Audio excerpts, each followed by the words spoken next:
The punch was silent, but the impact of that HOA enforcer crashing onto concrete was like a gunshot ringing throughout Oak Ridge Estates. It was Tuesday, the sort of day when the air just didn't settle. Too quiet, too heavy, like the subdivision knew something terrible was brewing. I was warming over some cold coffee when I saw them. Three individuals walking down the street with a confident sort of threat. Two resembled linebackers jammed into polos that didn't quite fit. The third clutched a clipboard as though it were a subpoena. And across from the street, running the show, was Diane, HOA president, part-time realtor, full-time puppet master. Arms crossed, smile razor sharp. She moved with the confidence of someone who already knew the ending of the story. My knee popped when I reached for my cane, the familiar ache lighting up. My fingers spasmed, old cop reflexes from my badge-wearing days kicking in. But before I could limp to the door, Jake was there already, moving in that slow, quiet stride of his, opening the door slowly, like offering them a final out. They didn't take it. Clipboard dude began to clear his throat, prepared with a well-practiced line. Afternoon, we're here for Phase 2 enforcement under HOA Clause 18C. Jake's eyes did not even blink. That an enforceable thing? It's enforceable, the man snapped back. I moved up beside Jake, my cane thumping on the floor. That garbage. You don't print out laws with a laser printer and a power trip. Diane's voice came from across the street. You received repeated notices to bring your property up to community standards. Jake's response was low, sarcastic. Community standards? That what we're referring to as flags now? One of the meathead ones changed position. Jake's gaze followed him, feet, shoulders, hands, size. Clipboard man stepped onto the porch, pushing forward the paper. Diane picked up her phone, camera exactly centered. This was no home call. This was an act, a setup. I figured it out too late. Jake's shoulders didn't tense in rage, but with focused intent. Clipboard man reached. Perhaps for the paper, perhaps not. Jake's fist traveled. Silent. Swift. The guy fell, clipboard cracking across the brick. The second enforcer didn't move. Jake turned toward him. No strike, just a look. The whole block fell silent, except for the hum of phones recording from behind curtains. Diane didn't even flinch. He just assaulted a contractor, she announced to her phone. This violates HOA protocol. I'm calling law enforcement. I barked, you're not cops. This is harassment. She lowered her phone with a smirk. You could have just painted the fence. The enforcers retreated, one of them limping, while Jake was frozen, watching the street. I caught it in his eyes, not remorse for the punch, but anger. We had just handed them the perfect ammo they needed. Diane's smile widened as she disappeared into the night, phone still rolling. I clenched my hand around the cane, its thump on the porch a drumbeat of war. Jake caught my gaze, and we both knew the reality. We hadn't stopped anything. We'd just fired the first shot. The real hit came later. An envelope, no return address, slipped in the mailbox.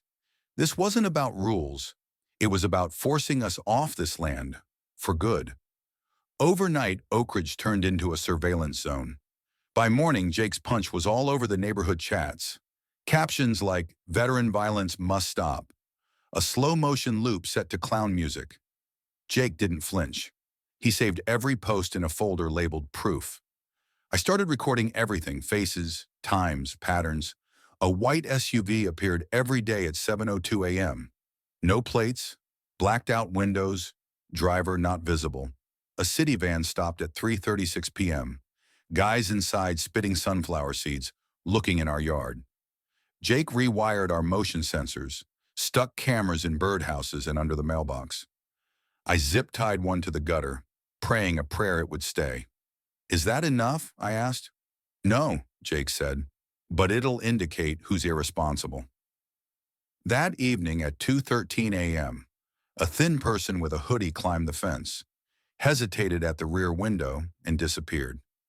Jake froze the tape, zooming in on the feet. Gray, faded, blue marker stain on the heel. Mark used to wear those in high school, he said. My gut sank. At 10 a.m., Mark walked up smiling like we were back in the day. Heard things got rough, he said, sounding too relaxed. Jake stood behind me, arms folded. Mark kept going. Diane's mad, but she'll cool down. Just don't make it worse. I studied him. Seen her lately? He shrugged. Ran into her at the mailboxes. Said you're flagged. Something about backyard elevation. I didn't laugh. You still wear those gray Adidas? Jake asked, voice like a scalpel. Mark blinked. Nah, got rid of those years ago. He left, tossing a warning over his shoulder. Watch out. Escalation doesn't always land on the swing. That evening, Ellen arrived with a crowbar in one hand and lasagna in the other. I breathed out, did not reply, simply turned and went away. Do not be me. At 10:12 a.m. on the dot, 2 patrol vehicles pulled up next to an HOA enforcer. The officer was calm. This is a voluntary community assessment, he explained. Jake spoke bluntly. Am I detained? The officer was hesitant. You're being watched, for everyone's comfort. Diane sat beside him in her lawn chair, rumbling. We just want to feel safe.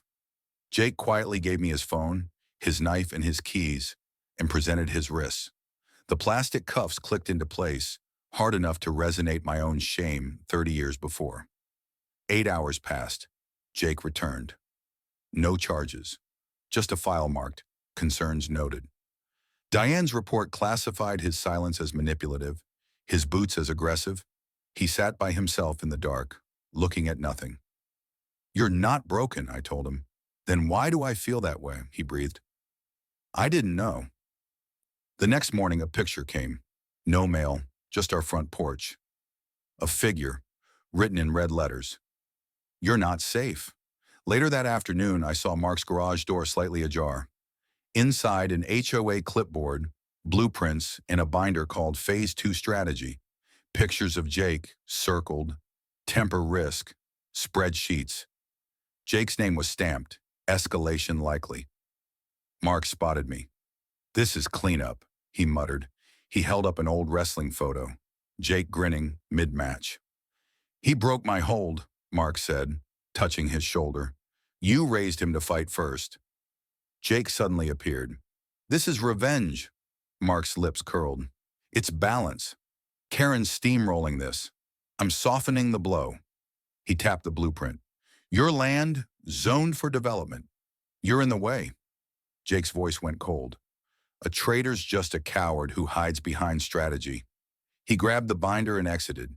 The last file showed it all.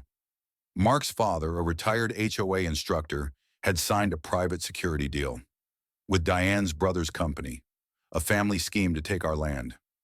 The power failed at 4:17 a.m. Boots crunched gravel outside. Jake took a lantern. Ellen arrived, crowbar in hand. 3 hooded men kicked through the gate. I deployed the flare. Red light burst. One man yelled, colored red. Jake tossed a smoke pod, blinding another. He sent a charging contractor into a fence post. The third man, taping, had an HOA seal. I raised my cane, recording him right back. You're on record, I told him. He ran. Sprinklers went on, spraying black dye. Sirens wailed. Diane skidded up, yelling, They're unstable. Ellen screamed, You gave Mark the gate codes. Diane stood still. Police took all 3 into custody.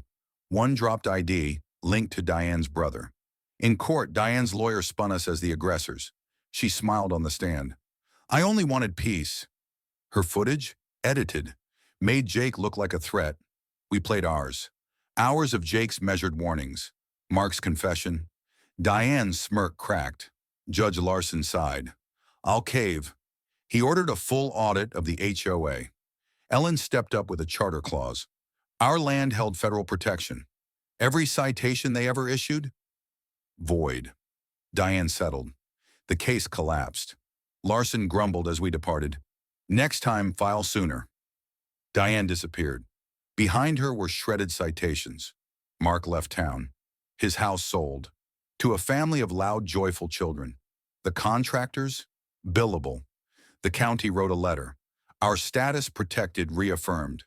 Ellen, now president of the HOA, prohibited private enforcers. We occupied the porch once more.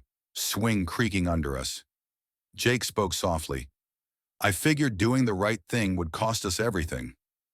I gazed out over our land.